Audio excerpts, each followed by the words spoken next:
Kwa nini mimi? Laana ya mama!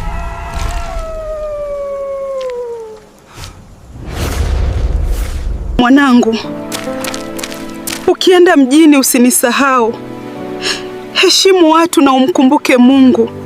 Kijiji cha Kihinga kilikuwa kimetulia, kikiwa kimezungukwa na mashamba ya mahindi na migomba iliyokuwa ikitingishika taratibu kwa upepo wa jioni.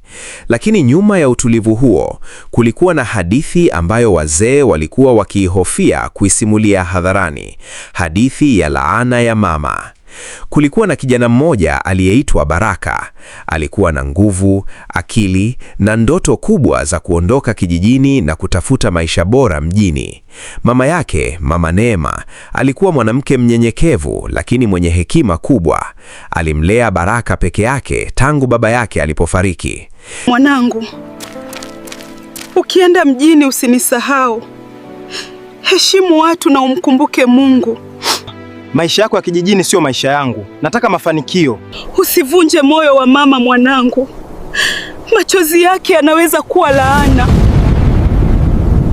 Siku moja, Baraka alipata nafasi ya kwenda mjini Dar es Salaam kufanya kazi.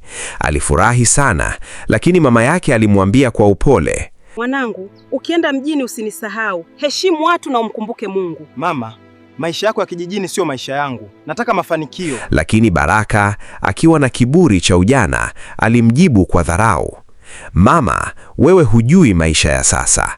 Haya maneno yako ni ya kizamani. Maneno hayo yalimchoma Mama Neema moyoni kama kisu.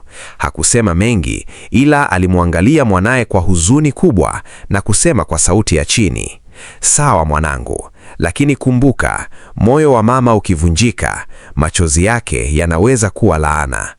Baraka aliondoka bila hata kugeuka nyuma. Miaka ilipita. Mwanzoni Baraka alipata mafanikio makubwa. Alipata kazi nzuri, pesa na marafiki wengi. Lakini taratibu mambo yalianza kubadilika.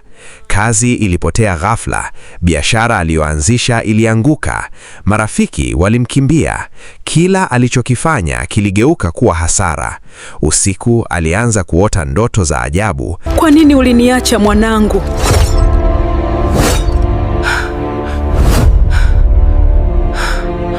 Alimuona mama yake akimlilia, mikono yake ikiwa imejaa bumdi, akisema, kwa nini ulivunja moyo wangu mwanangu? Baraka alianza kuugua bila sababu.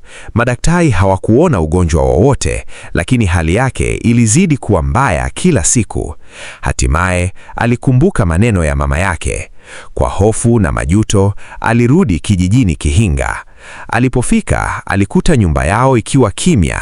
Majirani walimwangalia kwa huzuni. Mzee mmoja alimwambia, umerudi, lakini umechelewa. Unamaanisha nini? Mama yako alikufa akikuita jina lako. Moyo wa Baraka ulivunjika vipande vipande. Alikimbilia kaburini pa mama yake na kuanguka chini akilia kwa uchungu. Mama, nisamehe. Tafadhali nirudishie amani yangu.